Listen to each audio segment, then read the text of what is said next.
Reading Part C Overview.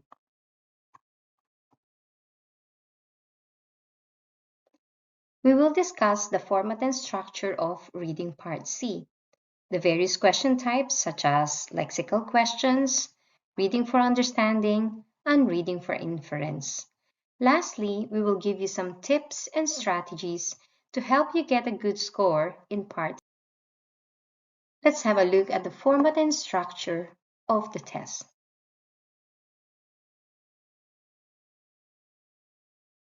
Part B and C are taken together for 45 minutes.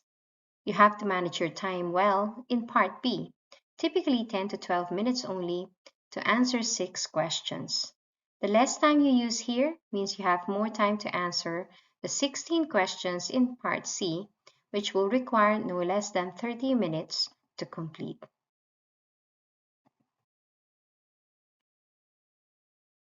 In Part C, you will read 2 long texts. They are approximately 800 words each, of about 5 to 8 paragraphs. Each text will require that you answer 8 questions. Unlike Part B that has 3 answer options, the questions in Part C will contain 4 multiple choice answer options. Each question will ask you to find the different question types, which includes looking for reference question, vocabulary, main idea, purpose, detail, as well as attitude and opinion of the writer. As the 2 parts B and C are taken together, it is up to you to manage your time.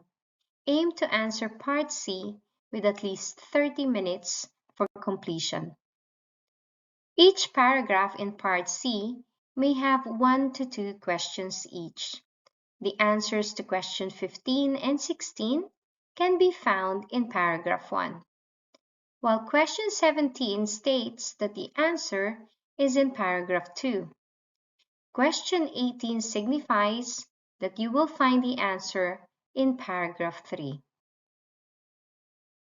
Similar to Part B, you will have the question prompt followed by the 4 multiple choice answer options, but you will find the text on a different page. You will need to find the correct paragraph that it pertains to. You will then choose your answer by shading the correct letter. We will discuss the format and structure of Reading Part C, the various question types such as lexical questions, reading for understanding, and reading for inference. Lastly, we will give you some tips and strategies to help you get a good score in Part C. Part C is one of the most challenging in OET, particularly because of the various question types that you need to answer in this part of the text. In Part C of the OET reading test, you will need to answer multiple choice questions, and each question will have a different focus. The focus of the question may be about finding what a word is referring to in a reference question, or the meaning of a word in an idiom or a vocabulary question. Similar to Part B, you will also be asked to look for the gist or the main idea or the purpose of the text, as well as to find specific details. Lastly, Part C will also include attitude and opinion of the writer, which you will need to identify. There will be 2 extracts. Each extract or text will have 8 questions. One of these questions will be a reference question. One will be a vocabulary question. And the rest will be split between main idea question, purpose, detail, or attitude and opinion question. Let us have a look at the reference and the vocabulary questions and how to answer them. A reference question can be a pronoun or a noun reference. You must identify one or two sentences that the reference words refer to. They are typically signposted with the words referred to, or referring to. The reference word or words are normally written in bold and underlined. This is how you know that you are answering a reference question.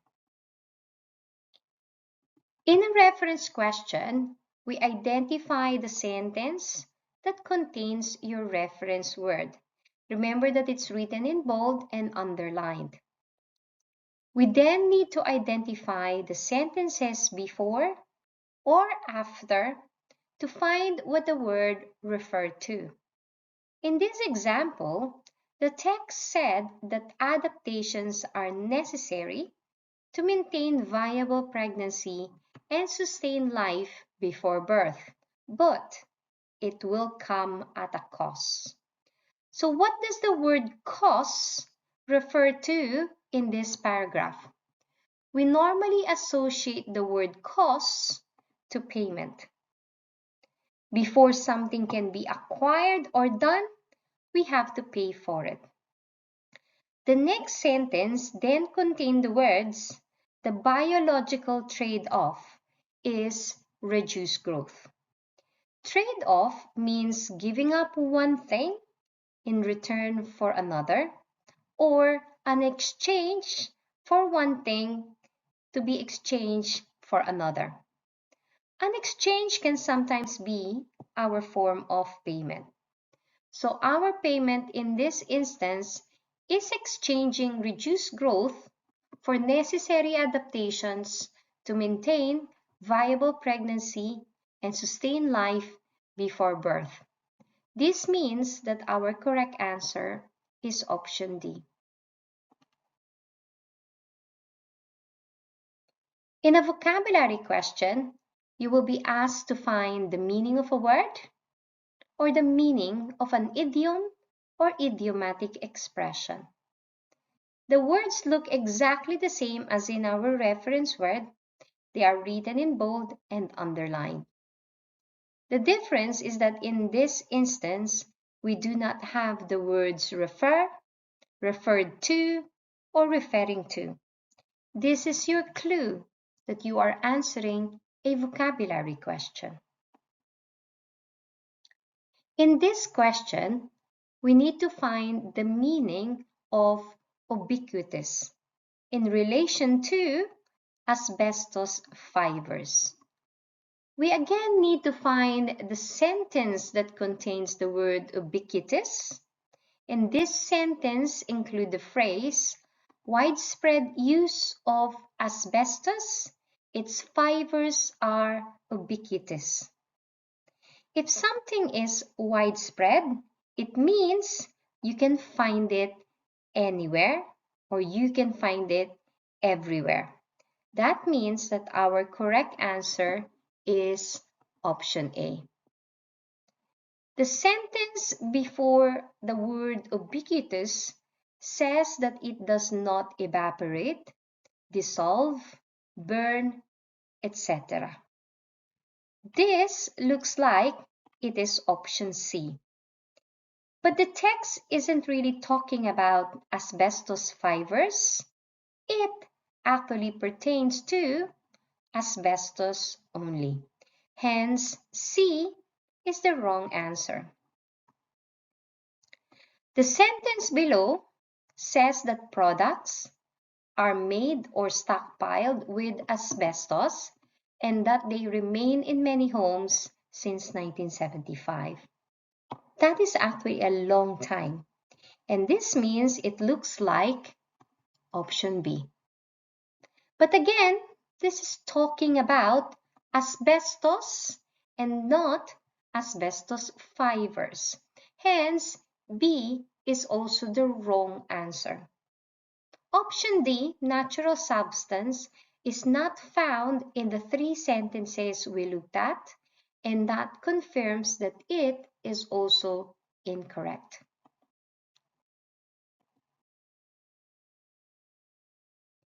Now let's look at the same three question types that we found in Part B.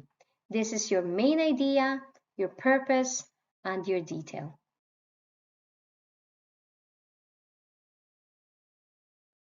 In a main idea question, it will ask you to find the gist or the main topic that it is discussing. What is it all about?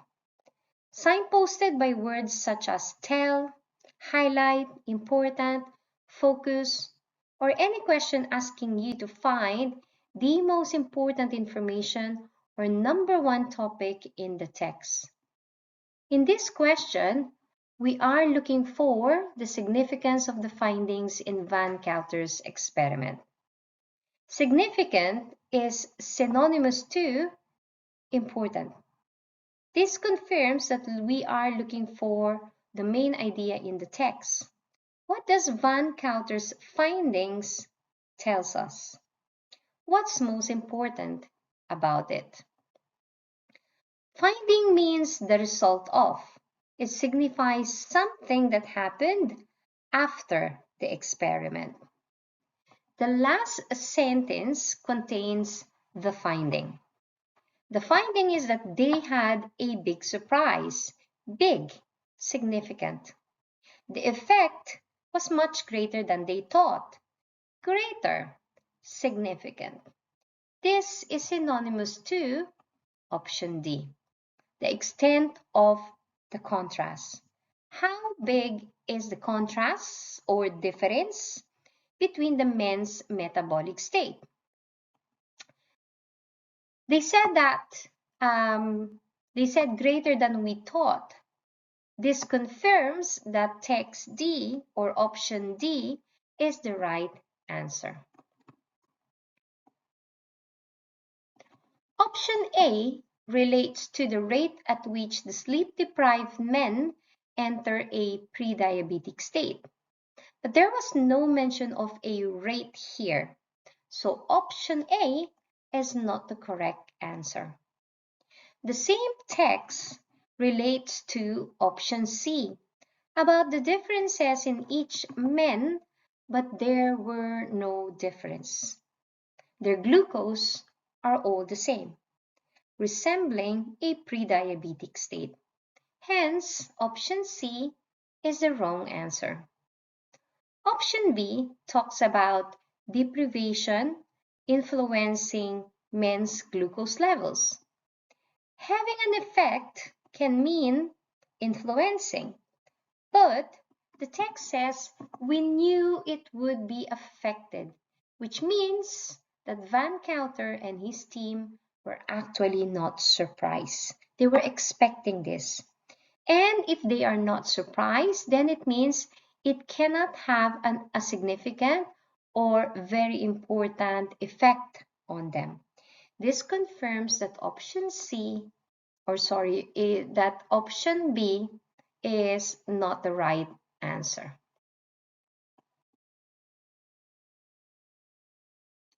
In a purpose question, we need to find the purpose of the text.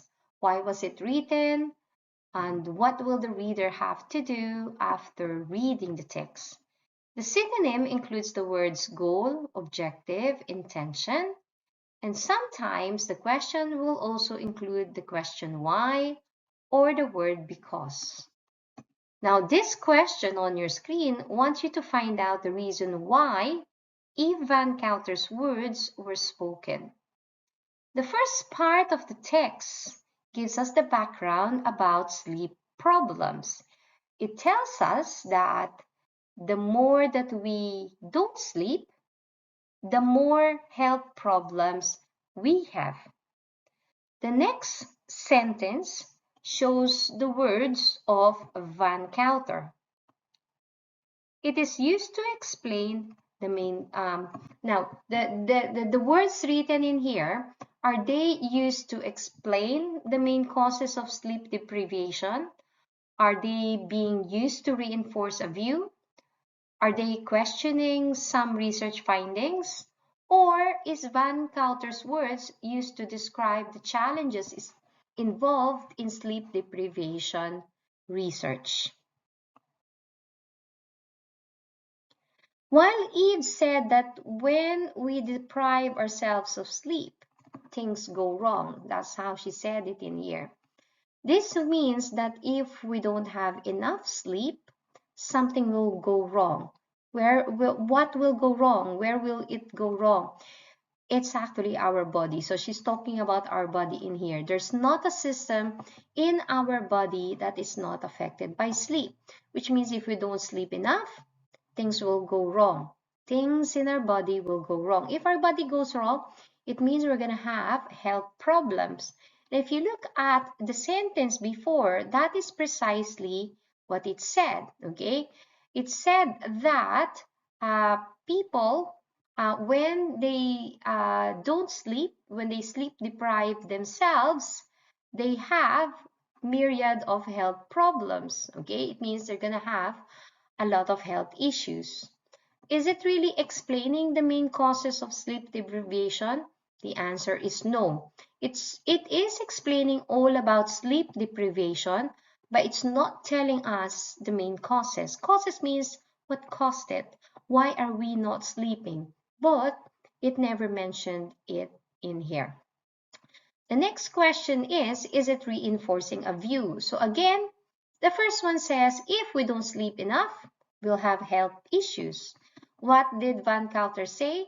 If we don't sleep enough, things will go wrong. Things will go wrong means medically we will have some issues. And that is the same as reinforcing a view. When you reinforce a view, it means someone has a view before and you agree to it. Okay, so the first one says that if you don't sleep enough, you'll have a lot of problems. What did Van Coulter do? She mentioned it again. When you mention something again, when you repeat it, when you say exactly the same, it means you are reinforcing. Okay, and that confirms that correct answer is letter B. We didn't see anything there that says she was questioning research findings. We also didn't see any description of the challenges. So that really does confirm that letter B is the correct answer. When we go into the detailed question, it's looking for something very specific. Details are the list of information that relates to the main idea. They support the main idea with examples and explanations. OET will often use the questions when, where, how, who to signify that this is a detailed question. The use of modals or modal verbs also confirms detailed questions. Modals such as um, may, can, must, shall, should, will, would. All of these questions will ask to find something very specific. So in this question, OET would like you to find something that particularly impressed Bob McCarley. So we are going to look for the synonym or the paraphrase of the word impressed in our text. Now, if you look at the text, the last sentence gives us the synonym of the word impress. And that word is the word cleverly. If you describe someone as clever, you're saying, oh, they're very smart. If you think they're very smart, it means we are impressed by them. So we want to find out what was so clever about the brain. And McCarley said, what's clever about it is that the brain has designed a two-stage defense against the consequences of sleep loss. It means that the brain can do two things, okay? And these two things can be the defense or the way to protect our body or our brain from the consequences of sleep loss. So if McCarley is telling us there are two things that are done by the brain, then it means when we look at our answer options, we should also be looking at two things, okay? And you will find that in your option C. Option C says simultaneous production. Okay, so when you say simultaneous, at the same time, okay? So what was it producing? Number one, adenosine. Number two, adenosine receptor. So two-stage defense, adenosine receptor. If you look at letter A, we only have one adenosine only. In letter B, we've only got one adenosine receptor only. And in letter D, we've only got adenosine levels falling. Okay? And that means that the correct answer is letter C. Okay? We'll now look at the last question type in part C, which is your attitude and opinion question. Now, these questions ask you to interpret the author's feelings towards the subject of the article or a subject in the text. This is the stated point of view or position held by a person or organization which is referred to in the text on an issue, or what the writer's stated position is on the issue at hand. You will be asked whether this opinion is positive, negative, or neutral. If the writer likes, dislike, or is unsure about the topic, or maybe something that he agrees with, disagrees about, or if the writer's opinion is, I'm kind of in the middle, I'm not really sure. Okay. The question that we have in this example is looking for a main argument. An argument is an exchange of different opinions, okay? Someone might agree, the other one might disagree. Two people might agree, a third person might disagree. So an argument, question is part of our attitude and opinion question. So let's have a look at the text. The text includes one word, the word that says argue. Okay, this is your clue that if this sentence includes the word argue and our question includes the word argument, then we are looking at the right sentence. So this is the sentence that is hiding our answer. What does it say? The sentence says there is adequate social and medical justification for public UCB banks. Adequate is positive, okay? Justified is positive, justification. It means the author likes public UCB banks. And then what you will notice is that the second sentence is connected by the word however. A however connects a positive to a negative idea, which means that if the first idea we read means positive, adequate, justified, then the second sentence means he doesn't like it. Okay, so if it's positive here, it means it's negative in here, which is true. The text says private UCB bank is not similarly justified, which means the author likes public. There you go. Option D. Public banks have a valid purpose. The author doesn't like the private. Private UCB bank is not justified. Private UCB banks do not. Do not means do not have a valid purpose. That confirms that your answer is. We will discuss the format and structure of reading part C. The various question types such as lexical questions, reading for understanding, and reading for inference. Lastly, we will give you some tips and strategies to help you get a good score in part letter D. So to get a good score in reading part C, you realize that you must read quickly to understand the message that the writer is trying to communicate in the text. The texts that you will read, they are opinionated. They may include the writer's opinions, but also the opinions of others who have also completed research on the same topic. The opinions may agree or disagree with each other. Opinions can be explicit, something like Crowther disagrees, or it can be implied, meaning it's not really there. It's kind of there, telling us but not very direct. So something like a text telling you there is adequate justification. It just means, oh, adequate, that's good. Justification, that's good. It means he likes them. So several of the questions in part C sounds like this, okay, or are asked like this. They require you to demonstrate your comprehension of the writer's opinions and the line of argument. You can only understand this by focusing on the overall meaning of what they are telling us. The facts and the details may provide evidence for the opinion, but are not your main priority. Candidates who struggle with reading Part C are often reading the text looking to match keywords only from the question and from the answer option. Instead, what you need to do is to read the text in English exactly as you would read it in your first language. You need to understand the meaning behind what the writer is saying.